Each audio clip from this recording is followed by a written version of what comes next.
there, sweet mommies. This is Sherry Hayes, the Homeschooling Mama 15, bringing you encouragement and delight for your day.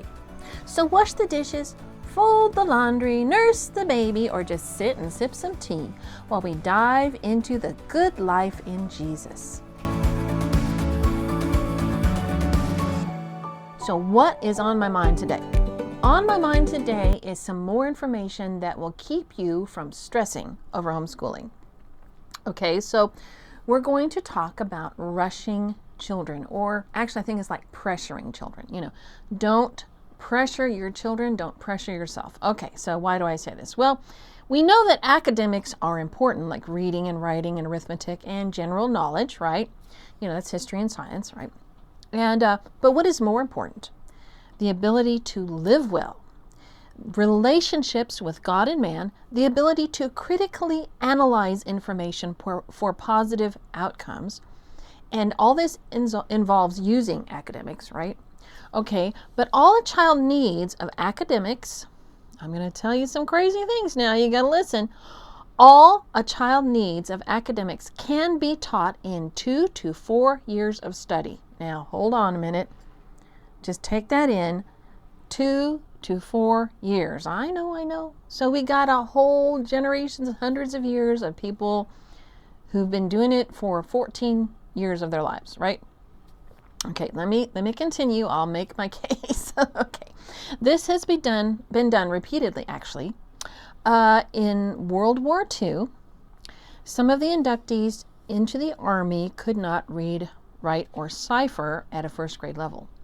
So, and in World War II, actually, the Army rejected 25% of the inductees. Now, remember, these are draftees, okay?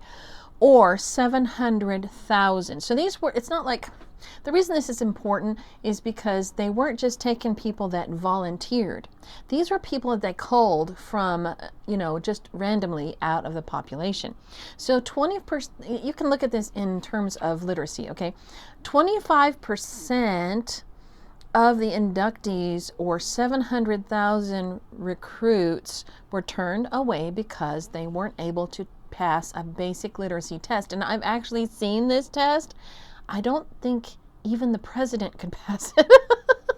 Or maybe that's too easy. Okay, anyway, so but in World War II, there was a 25% turnaway, or 750,000 at that time. And but in 1942, they needed more men, so they decided that they would accept 10% of that 25% as long as they were trainable. And what they did is the U.S. Army then embarked on one of the largest programs of basic adult education in human history. They had this special training unit set up, and it was well funded, and it had these qualified teachers, and it was they had specially designed course material, okay? And they only had 2 months. Okay, now remember, lots of these guys were at the first grade level. They could barely sound out. I mean, maybe even they weren't at that place. In 2 months, they were able to bring these soldiers from first grade to third grade. Now, third grade doesn't sound like a huge leap, but it was, they started there, and then they were able to go on from there, and at least they could read the manuals and stuff, basically. So why is this important? Well, the first time I read this, by the way, was in a 1950s high school reader as one of the stories in there. But anyway, I digress. So I went and I actually looked this stuff up on Alexander and Charter's Library of Resources for Educators of Adults, is where I found this information. So, and they even had an Army reader that included basic reading and arithmetic skills. So in 2 months, think about that just a minute, from first to third grade in 2 months, because they were adults, they were motivated, they were ready, right? So, is it inconceivable that you could take an older child who has matured to the point to where you don't have to strap them to a chair to make them sit still, and that they could learn basic skills fairly quickly? I don't think it's inconceivable. I think that's very, very possible.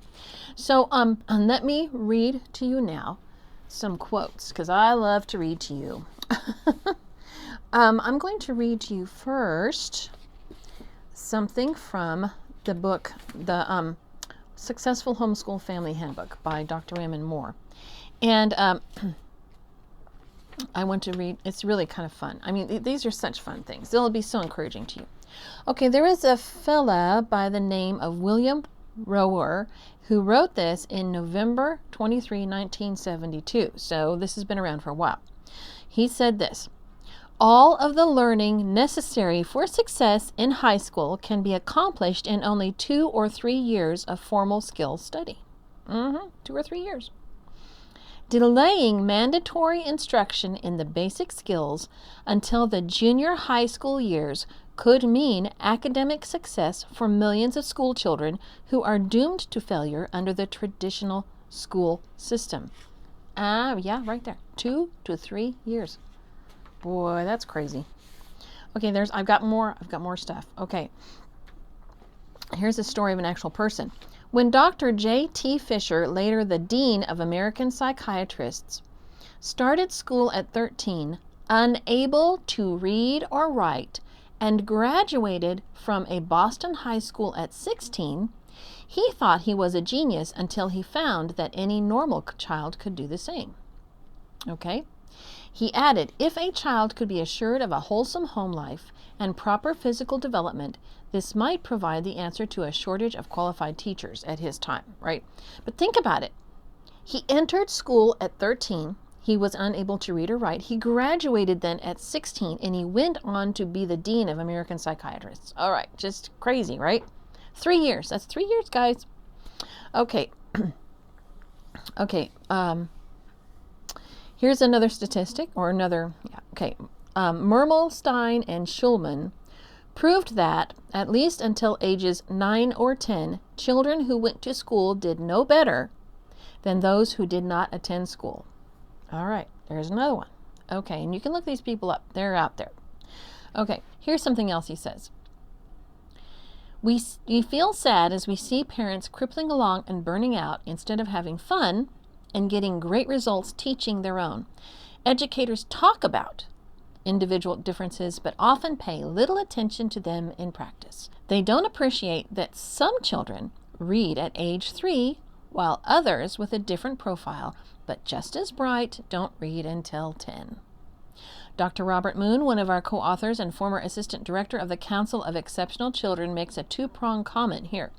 Parents who, 1, rush their little children into formal schooling and or 2, wrongly school them at home, border on child abuse. Instead of using common sense, they let the process become an extension of their own ego. They're so sure they're right. Their children are virtually imprisoned for 24 hours a day. They simply won't give them enough freedom to let them blossom. If children were not so beautifully malleable and did not naturally bond so much better with their parents than at school, they wouldn't survive. Now, that's for homeschoolers. That's not about public schooling. That's about how we do it, isn't it? Okay, so then Dr. Raymond Moore has this to say. Okay, the best early academics are your responses to your children.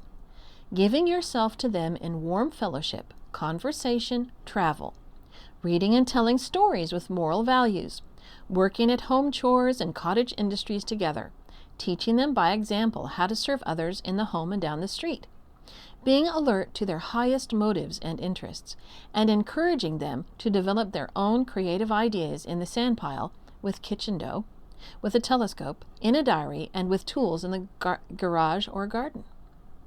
Okay, so that's really good right there. There's more. Can I read more? Hopefully, you're doing something else, so you have time. Or you can stop and catch it up later. So I want to tell you this story. So Frank Edwards tells the story of a Harvard psychology professor, Boris Sidis, who at the turn of the century became captivated with the idea of making super babies. Sidis, that's S-I-D-I-S, could make himself a famous man, the captain of his own ship.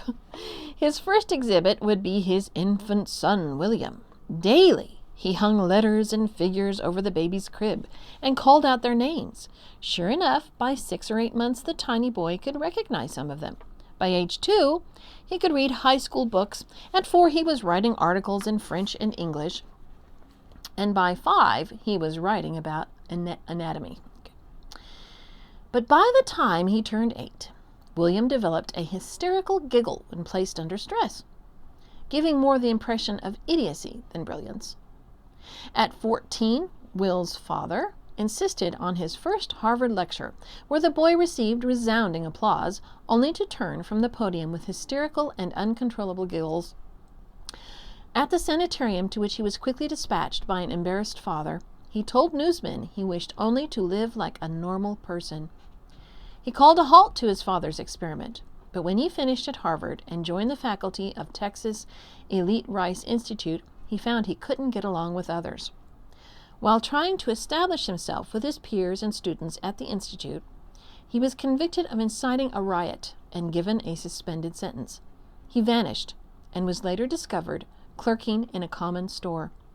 Accepting an invitation at the urging of a friend to speak on the probability of life on Mars, his mind without judgment led him instead through an hour's lecture on streetcar transfers. America was too busy with war in 1944 to notice when William Sidis died at 46 in a Brookline, Massachusetts boarding house, unwilling to have anything to do with his father, even to accept his substantial inheritance. Now that's a sad story, but it's a good story to make us think about teaching our children as though they're human beings and not human doings. Okay, and then here in 1987, at the annual conference of the National Association for the Education of Young Children, a panel concluded that parents trying to rear super babies may be creating a generation of early burnouts. As the president of that body said, David Elkind was his name, 20 years ago, people thought, now that's 20 years from 1987, so that was 1967. 20 years ago, people thought that precocity was bad. The feeling was early ripe, early rot. Now the motto is early ripe, early rich, and we know that mantra, don't we? Okay. Dr. George Stern, chairman of the American Academy of Pediatrics Committee on Early Childhood Adoption and Dependent Care, suggested not to try and get children on the fast track because they get tired and irritable, they have belly aches, and they're on overload. He suggested normal living. They don't need high-tech curricula to do this. There's one. Okay, here's something else. I'm just going to load you up. This is about an expert violinist. And Dr. Moore went in, he listened to him, and he asked him after the concert, so how long had he been playing? And he said he'd been playing for 3 years. And his concert artist friend turned to me, and this is what he says, "My concert artist friend turned to me with a meaningful nod. It now became increasingly clear to us why more than 1,500 professional violin teachers polled in a national survey placed the most effective age for starting violin at between 11 and 12. There's another confirmation of waiting until their maturity happens. Okay. Now, not everybody reads at the same pace. Some kids are ready to read earlier, and you feel like I don't want to hold them back. However, Dr. Moore would suggest that you don't let them read for more than a half hour at a time. Okay, or I guess it's 15 or 20 minutes. Okay, listen, read to your children from the time they suckle at your breast. Some will be reading by 4 or 5. Their brothers or sisters, however, who are just as bright, may not be reading until 8 or 10. Just be sure your physician checks their vision and hearing, and don't worry. Read to them several times a day. Respond to them warmly, and give them license to explore anything that is not dangerous to them. Don't let them read more than 15 or 20 minutes at a time at age 5 or 6, even if you have to give them a timer or distract them with errands. Okay, so that's a recommendation. Okay, here's another story, a success story of someone who also was able to do without very much schooling. That's Dr. Frank Vandiver, currently president of Texas A&M University, quit school at the beginning of junior high, skipped junior and senior high, and undergraduate college.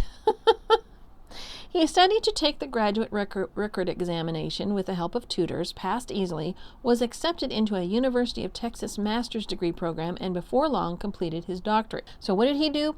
He went through elementary school, skipped junior high, high school, and the first 4 years of college, and he went directly to get a master's degree.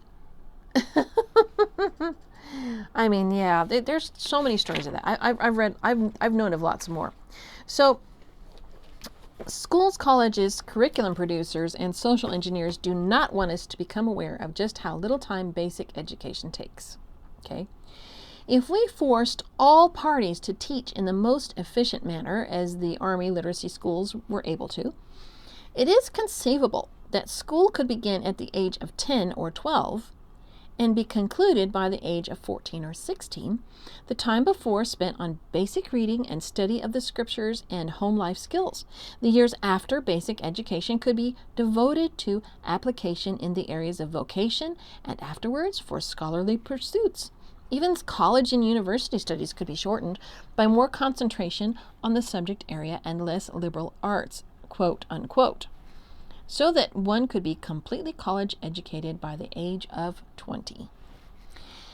Now, after homeschooling our own for over 30 years, I have found that at a certain point, the children begin taking their education in their own hands and learning everything they can on the subject in which they are interested in and they perceive will be most helpful. I've had people observe this in our kids. And it's just like, we've sent kids to college and the professors will say, could you stay after class and teach me what you know? And it's not because they know everything. Nobody knows everything. But the things they're interested in, they specialize that and they honed in on it and they were responsible for their own education. Okay. One of our daughters, when she was an early teen, she wanted to become an ER doctor.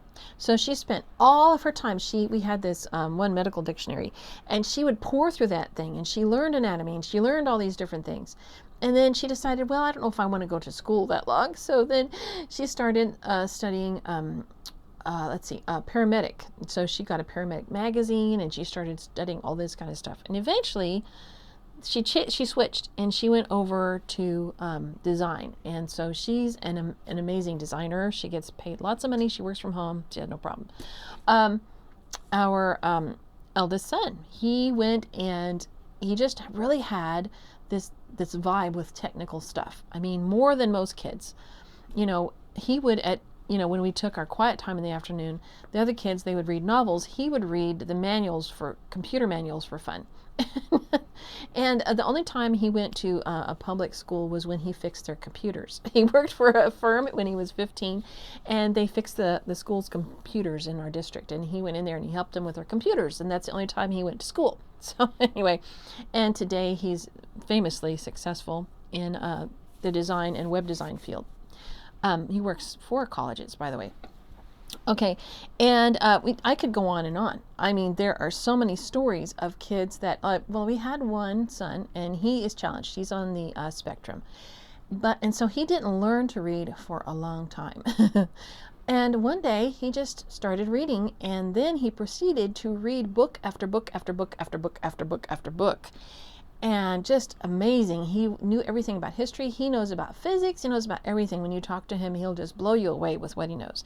And that was his motivation. I did the basics, but he took off with it, right? And I have even more stories. I could go through all of them if I wanted to, but then that would really take a long time. But you see, when we start to homeschool, it's a huge elephant that we're looking at. And we want to swallow that whole elephant. We want to say today, like, let's say that your children are 2, 4, and 6. Or maybe they're 6, 10, and 12. And you're looking at that, and it's just a daunting thing. You're thinking, wow, what kind of college are they going to, et cetera, and so on and so forth.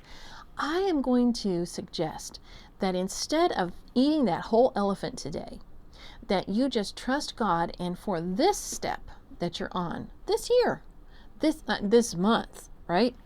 Just take this time and relax and realize that you're going to have a lot of years to teach your kids, and they are going to know the basics. Don't worry, they will get them. But if you don't teach them how to be human beings and not human doings, I know I'm saying it again, then they're not going to have the kind of life that you would like for them to have. And And so it's so very important that you just eat that elephant one bite at a time. And so I would like to read to you this poem. This is entitled Making a Man by Nixon Waterman. And I discovered this through Lydia Sherman. And she's on YouTube.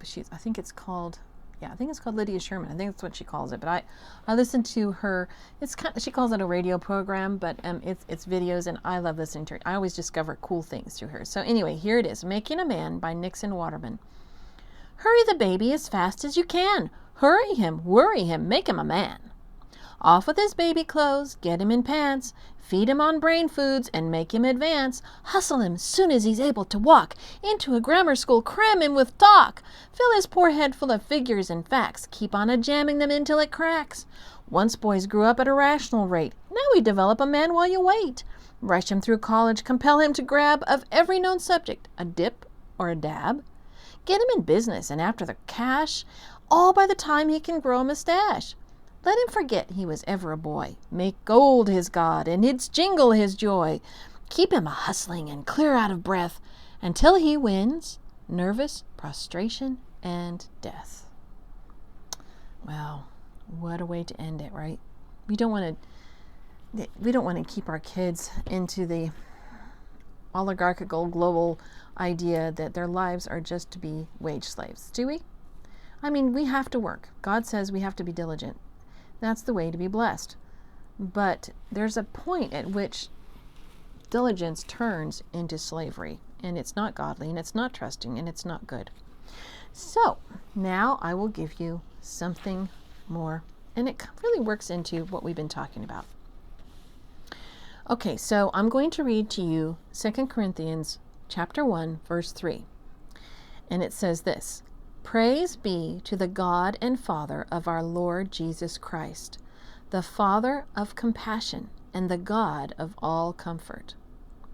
Now, this is a verse that you really can have a lot of fun breaking down and meditating on because there's so much here.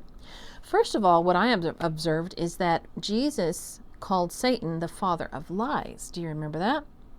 But Father God here is called the Father of compassion. Okay, and actually some have rendered it the Father of the compassions, which is really interesting, isn't it? So he's not the Father of discomfort, the Father of correction, the Father of being uncomfortable. He's the Father of compassion. Now there are many gods and goddesses of many things. There's a god of the sea, god of the flies, god of Eros, which they call love, it's Eros, right? Supposedly there's the return of the gods, and they're all very present in our current lives. But in this verse, we have the God of all comfort. He's the God of every comfort ever conceived from the beginning of time. God is the Father. He's the God of all that comfort. Since the very beginning, He's the God of comfort. Okay, now what does this mean? It means every compassion, every comfort between God and man, between man and man, comes from God. And if you ever need compassion, if you ever need comfort, He's the one to go to, and He does not turn you away. If you are humble and you cry to Him, He's not going to say, well, I would have compassion on you, but you really sucked at this the other day, so I don't know, I'm turning my face away. If you come to Him humbly, He's not going to reject you. He's going to accept you. That's in the scriptures every place, okay? Now, hallelujah. His mercies are new every morning. That's Lamentations, okay? So I hope this helps you in your day today. I hope you can meditate on that and think about that as you're doing all the wonderful things you do and talking to all the people you love. Because if you know that God loves you and has compassion and comfort for you, you can give that more easily to others because you're being a conduit of His compassion and love to others. So I'm going to leave you today. And I hope that you will be liking, reviewing, sharing this podcast with others. I have it on YouTube, and I also have it on, the other services. I know it took me a while last time. I really do have it on Spotify and on Apple, I hope. Anyway, you know, I have to learn all this technical stuff. It takes me a while, but God helps me. I know He's in it, so He helps me. Okay, also you can glean even more information by subscribing to my blog over at momdelights.com. You have to go to the homepage, it's momdelights.com, and then you'll click the four little lines, and it'll bring you, and you'll click blog. And then if you're on your phone, and then you can just go to my blog. And I try to have notes on my podcast up. I don't necessarily get them up right away. In the description of this video, there should be a link, I hope. I'll try to do that. But anyway, there's more stuff on there. And you can look at pictures, and I'll have some links to different books and all those kinds of things. So I hope this blesses you, and I hope you have an amazing day in the presence of Jesus. Bye-bye.